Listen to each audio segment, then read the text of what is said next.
Thank you for listening to this episode of the OurView Podcast. On today's episode, I welcome my guest, Zarifa Roberson. Join our conversation as we discuss the often less discussed topic of sexuality versus disability.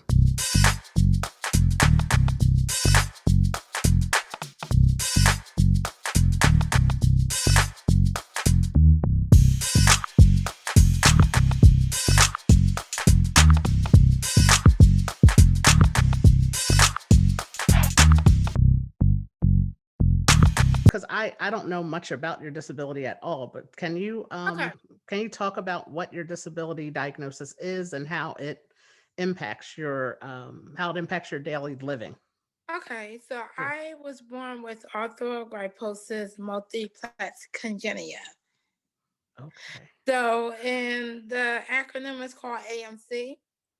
In Mhm. the words of my best friend, she just says, I had supercalifragilisticexpialidocious. So, because people used to ask her what I have, and she was like, I don't know, go and ask her. It's a long word. So she Right. would say it to everyone. So with my disability, how it affects my body, arthrogryposis is a form of arthritis. So every time a muscle and joint meets, it means that it's stiff. So in my case, I was born with a locked jaw, a club hands, club feet, dislocated hips, and that is what my disability is a makeup with as. So about 2 years ago, I had a jaw surgery. They put prosthetic jaws on both sides of my jaw to make it wider. Because at the time, I was unable to get dental care or even to eat. So I would have to tear up my food in really small pieces just to eat. So over 2 years ago, I had a successful surgery. Dr. Nadon, he was affiliated with Hahnemann University Hospital at the time, is no longer existed. I don't know if you're familiar with Hahnemann here in Philadelphia. Yeah. Hmm. Yeah. So he did the surgery and it was a success. So my jaw has been corrected. But the key is I gotta do exercises for the rest of my life. So I said, you know what? I'll do the exercises for the rest of my life because I'm not going back under the knife for a 12-hour surgery. So Right. pick my option: 12-hour surgery Or doing or exercises a or couple do the times a rest of it. day. Exactly. Do my exercises three to five times a day. Exactly. So I'll Right. just do the exercise. So that is my disability. When I drive my car, I have no car modification or adaptive technology. People will shout. They're like, really? Girl, I said, girl, put on that seatbelt because I got to have your foot. I've been told a couple of times. You know, Uh, but I'm a good driver. And I live alone. I live in a row home. I don't know if you're familiar with Philadelphia. This is known for row home capital, where all the homes are connected together. I live in Kensington. I rent a 2-story home, so I climb up and down the steps every single day. I was really interested in your platform of sexuality and disability and how those two go together because I think that's another negative way that people stereotype those who have disabilities, that we're not sexual beings, that we don't enjoy the intimate company of someone else and all of that. So you and I, we've talked before, and your platform that you highlight and focus on is sexuality versus disability.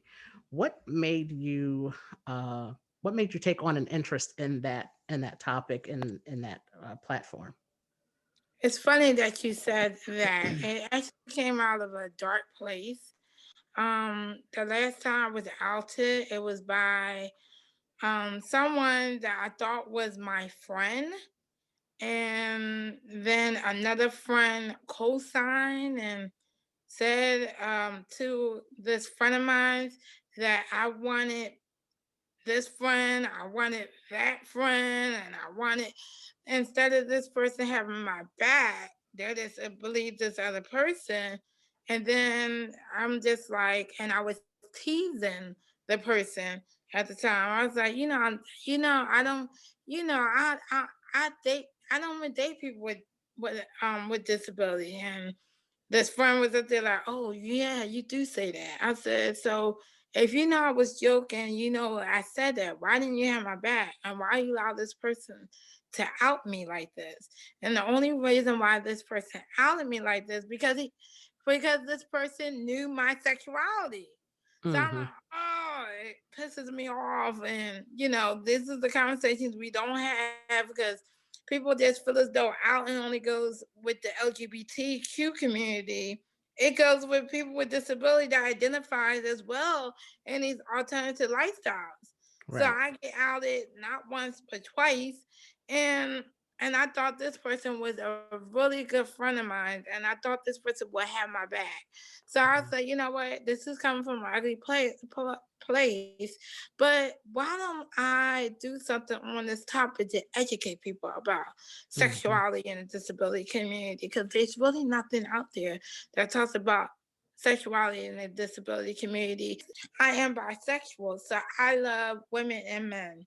But I'm Mm-hmm. only dating men right now. I haven't dated a woman in a really, really long time. But I'm only dating men right now. Um, but it's interesting when you have all these identities that you live in. I'm a Right. black, I'm an African American woman. Um, I have a disability and I'm bisexual. So, living in these identities and then trying to date in this and your identities, it makes it so much complex because once you tell people, I'm very honest when it comes to my physical disability. I Mm-hmm. tell people off the bat, hey, I have a disability, especially if I'm not meeting them face to face. It's been very interesting dating, especially in the LGBTQ community plus community, because um, there's a lot of negative um, what you call that stigma around disabilities. Right. So when you have a physical disability, I think it's even more negative compared to an invisible disability. When you have an invisible disability, it's a little bit more like you don't have to tell anyone. No one has to look at you strange. But when you have a hidden disability, everyone sees you. Right. So some people want to talk to me. They want to have a conversation with me. I remember one time when I was living in Baltimore, trying to at the time I was in grad school at Coppin State University. Coppin State University, what alumni? Woo woo. HBCU, gotta shout them out. And I was coming into my own identity. I was I broke up with a girl at the time, and I wanted to be around other LGBT um people that were in the community that were African Americans that we can identify. And I would go to a support group. These people looked at me like I had three eyes on my head. They didn't want to talk to me. I lived alone. I had my own car. I had my own apartment working on my master's degree. Mm-hmm. What don't you want about me? No one wanted to talk to me. I felt so isolated because Yeah. I'm like, we supposed to, this is a outcast group in society, and you're supposed to be welcoming to people that are like you, an outcast or different. But I felt so isolated.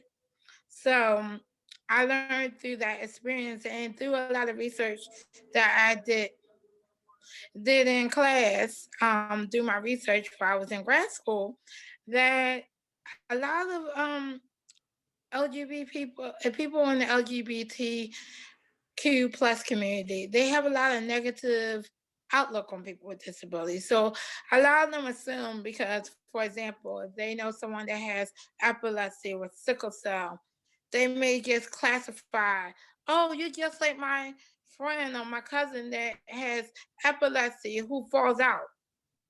And not everyone that has epilepsy falls down or fall out. Mm-hmm. There's different types of epilepsy. There's different types of sickle cell disorders. There's different types of different disabilities within that disability community. So you have these disabilities, but people just assume, oh, Yeah, cerebral palsy. You're like my cousin that can't do nothing for themselves. Where you may meet someone with cerebral palsy that they may be totally independent. They may Right. not need a lot of supports. Yeah, So it's there's all a different lot. for everybody. Exactly. There's a lot of misinformation. There's a lot of misperception, and people just classify or categorize all people with disabilities in one um big old category. And I remember when I first moved to Baltimore and I met this one of my friends, his name is Mr. David Greenberg, he's the CEO at the League for People with Disabilities in Baltimore. And I remember telling him I had arthrogryposis, and he looked at me like, "You have arthrogryposis?" And he was shocked.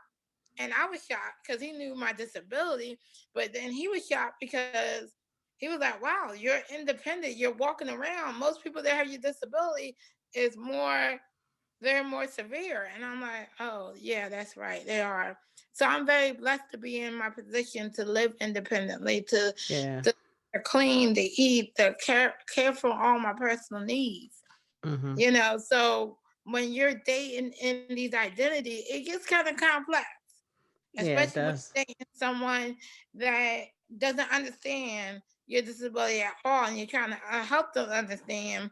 And then you got to continue to educate and continue to let people know. And like my boyfriend told me that he was here a couple of weeks ago for 6 days spending New Year's with me, and we had a great time. He was like, "Yeah, I don't like these things in your hair." I said, "Oh, these crochets."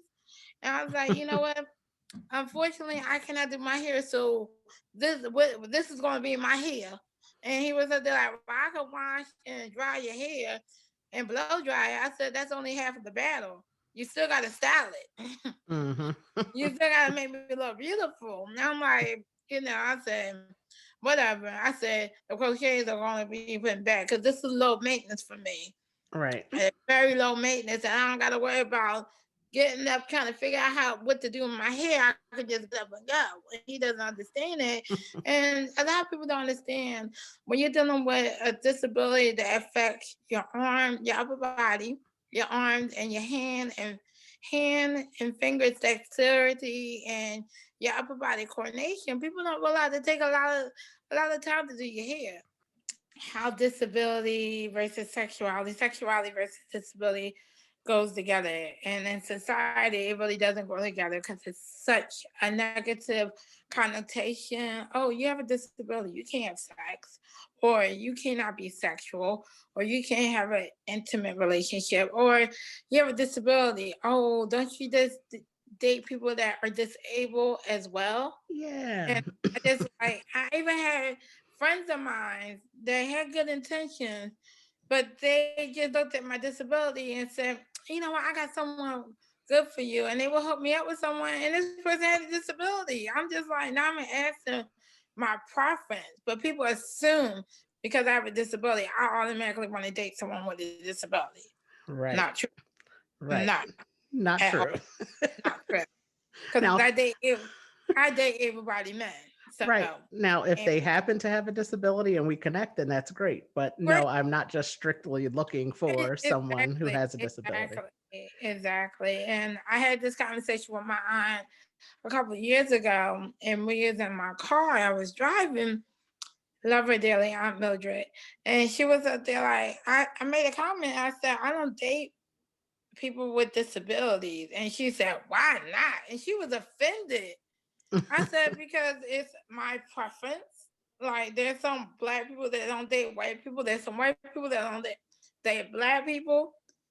Like, Right. why? Because I have a disability. Why do y'all think I have to settle? I feel like because you have a disability, it's like a charity case. You should be just grateful.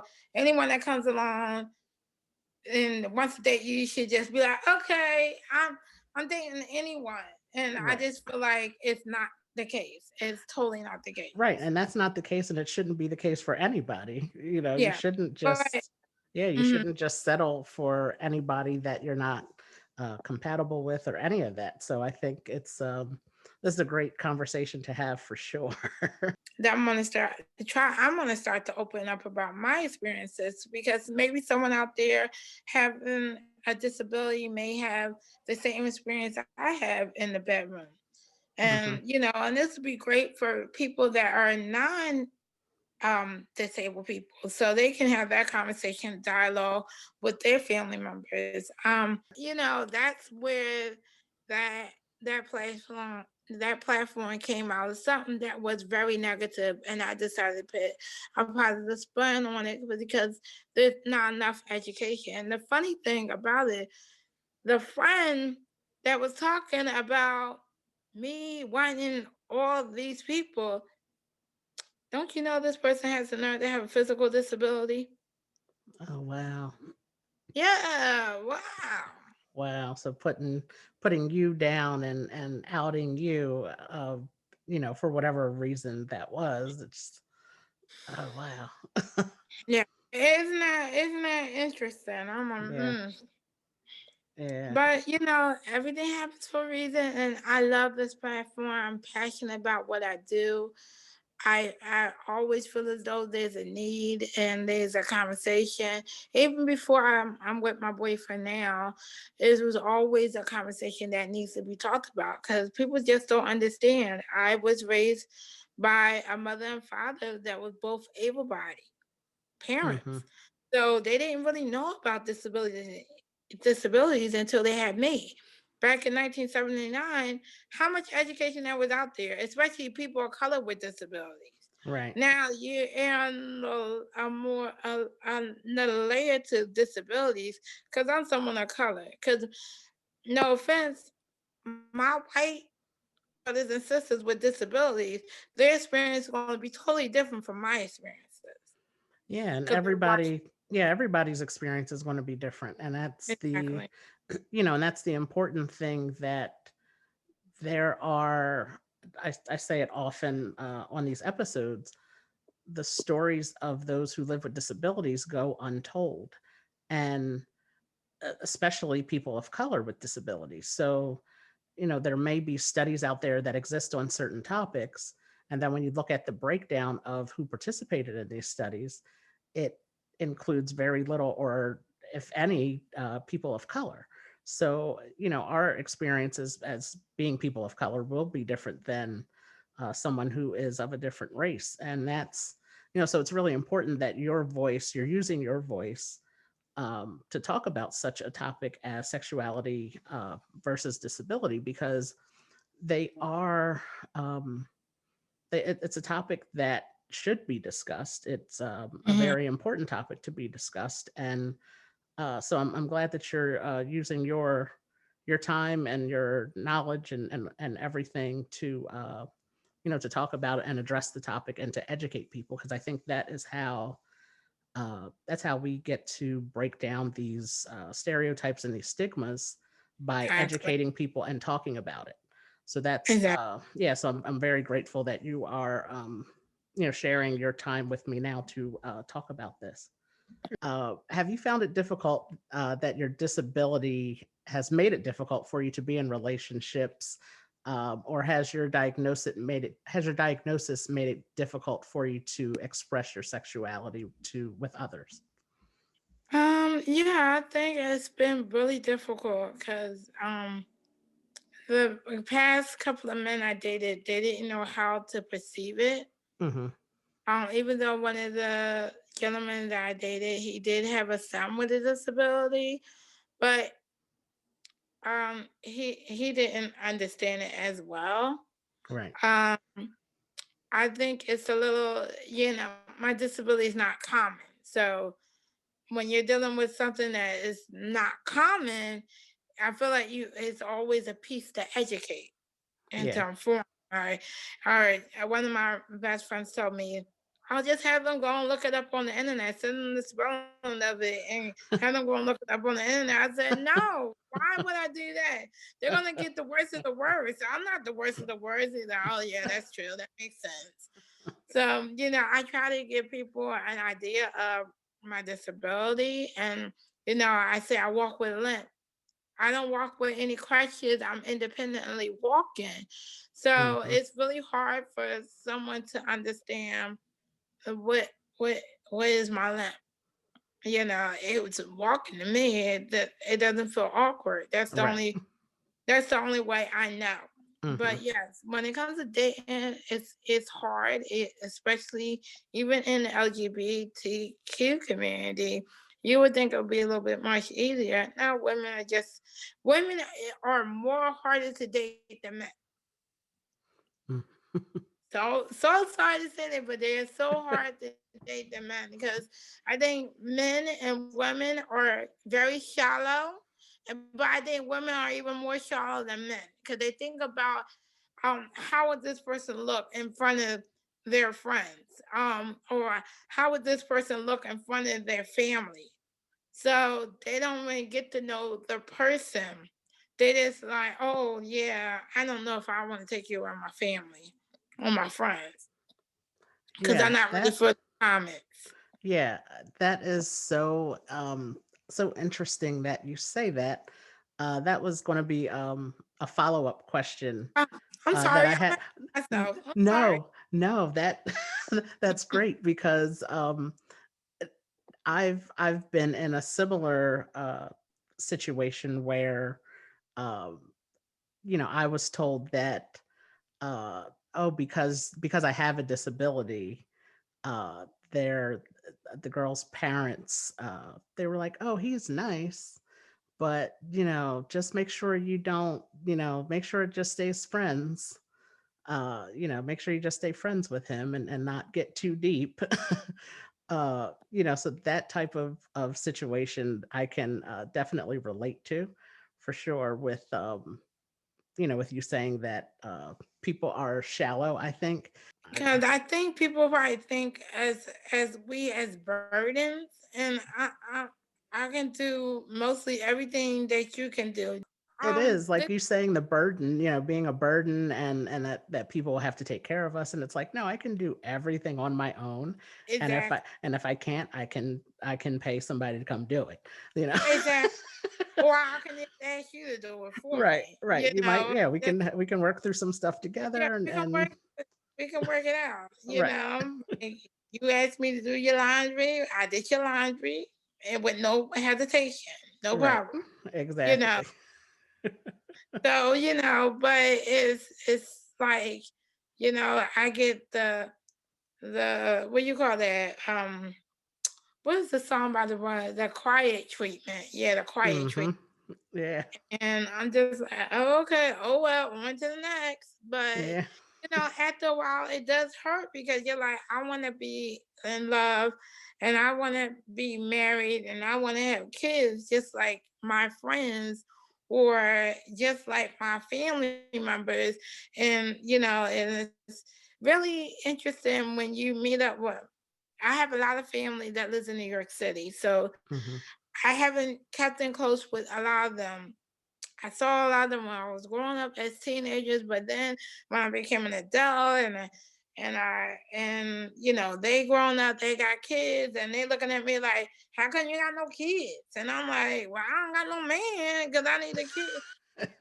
And I'm just like, my situation is a little bit different because I need someone that's going to help me. I don't need someone that I'm going to be with and they're going to be a headache and be aggravation to me. I need someone that's going to help me because there are going to be things that I cannot do. They're going to have to pick up the slack for what I can do. And Hmm.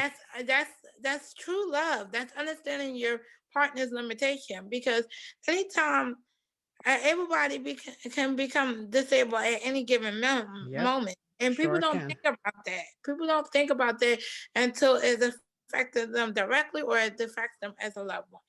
Yep. So, that's why I always say I need to be with someone that's going to help me, add to me. My mom is there, but she ain't raising my child. No, my mom's going to be grandma. Grandma, do grandma duties, be mother-in-law, be daughter and son-in-law, but, I wanted to have that experience of being a mom and being married and, just living a life that, we watch so much on TV. And that's another thing. We don't have a good representation of people of color with disabilities. Right. and media. Right. So, when you're growing up, you're like only looking at everybody and you're thinking that's your reality, but that's not my reality. That Right. cannot, because I have so many different layers to me. How I'm going to break down these norms? How who I'm going to fall in love with that's going to accept my disability and my limitation, because my disability comes with a limitation. You But know, that's what, if you find that true happiness, and dating, it can be very frustrating, but there's some funny parts of dating that I have to laugh, and I was screenshotting shotting these messages that I get like on Facebook or on Plenty of Fish, and the Facebook has this dating app. This dating app. I remember this one dating app. This guy that inboxed me, he said, if your baby father ain't us, and yeah, if you tired of being a side chick, hit me up. I was like, what the hell? oh, And so I had to screenshot that. My cousin and my one of my best friends just started dying laughing. But these are some of the things that you have to go through, the moments just to meet someone that's genuinely there for you and loves you for who you are. And like I told myself, if my current boyfriend doesn't work out with me and him, I guess I'll be back on the dating market and trying to find my true love. But it's out there. and you You know know? what? I think the most important thing that that you've said throughout all of this conversation that we've had, I think is, and you've said it throughout the conversation, is that, people with disabilities, you and I, and other people with disabilities, we're looking for the same things that other people are looking for that don't have disabilities. Somebody that can be there for us, somebody that we can trust, somebody that, can pick up the slack where we might not be able to do some things. They can, fill in those blanks and pick up. You need help cleaning, for example, and Mhm. I do too, because I can't stand and wipe down walls and things like that. I can't push a vacuum cleaner. So it's a give and take kind of thing, and Exactly. yeah, and I think that's just all relationships, regardless of if you have a disability or not. So that's really a great thing to mention. Like I said, I was listening to you throughout this conversation, and I think that's the one thing that I'm taking away from this conversation, and I hope others can take away that and so much more of what you said, because we really do. We don't want anything extra. We just want Yeah. what other people are able to get in a relationship. Somebody who cares for us and loves us for who we are, accepts us for our differences and our flaws and all of that. But somebody that can provide that extra care, that extra help and assistance when we need, and still allow us to be independent when we're able to. And Exactly. yeah, so I think that's a really great way to to make all of this come together. I think it's a great way for all of this to come together, this whole conversation. So thank you for that. So on your social media, we mentioned your platform is Sexuality versus Disability. On your Instagram site, I believe it is, you have some lingerie pictures that we've mentioned. We talked, and you said you've gotten some comments on those. Why do you feel it's important for you to post those pictures on social media? Because when it comes to Black women with disability bodies, you don't see that in media. Hmm. Our bodies are not like sexy, and it doesn't scream sexuality. I don't know like you, but like me, when I was a baby, I had a tube placed in my stomach. Hmm. So when I was younger, they took the tube out when I was a baby. But when I was younger, I would hate wearing like bikinis or anything that show my stomach. I have a scar on my stomach from an operation. I just hated everything. I'm like, oh my gosh. And then I would look at other people. I was like, well, they don't have that on their stomach. And then I was like, okay. Okay. I remember one time I was dating this young lady in Baltimore, and I was so comfortable with her, and we was in the bed. I was naked, and she was up there like, "Well, what's right here?" And I forgot it was even there because I was so comfortable with her. And I said, "Well, I had a tube in my stomach," and she was like, "Oh, okay. Well, I have a kilo on my skin." And I said, "Oh, okay." So when it didn't matter to her, it didn't matter to me anymore. I said, "Why am I tripping over this? This is my body. I'm gonna be in this body for the rest of my life Yeah. until the day I die. So I might as well embrace it." Mm-hmm. Sexuality is shown in every different ethnicity. But when it comes to disability, you don't really see that out there, especially Black women with disability. Sexuality, when it comes, there's a fetish when it comes to people loving people with disability. Some people just love to be with someone with a disability, Mm-hmm. but you don't really see that. You don't really see people desiring someone with a disability. And so when I have those posters out there, I create a fantasy for men and women to desire. Like, oh, she's hot. She's cute. Oh, she got a nice ass. Oh, I like her body. Oh, I like her hair. You Mm-hmm. know, but you don't see us being desired like that. So that's the reason why I put myself out there to be in those sexy lingerie. And I can't wait. I'm not going to tell you what my next photo shoot will be, but I'm always thinking outside the box. And it's going to be even sexier because I love to take my brand to the next limit and making people like, oh, okay, she has a disability and she doing it like that. Okay, work it, girlfriend. Even though my mom doesn't understand it. She's an able-bodied person. She doesn't understand it. As many times I try to talk to her about it, she doesn't get it. But that's not for her to understand. It's for other people to understand and get it. The ones that are in our community and says, I get what she's doing. She's Yeah. not she's not doing it just to get a hot date on a Saturday night. No, she's doing it for a bigger purpose. Right. And it goes back to what you originally said that um you know we're not people with disabilities are not often seen as sexual beings or being sexy and being desired. And you mentioned it briefly about the lack of representation for of people with disabilities in the media. And uh, the first episode I did of this year, I had Ali Stroker on. Oh yes. Yeah, I had Ali Stroker on as a guest, and we talked about this in her Broadway show that she was in Oklahoma.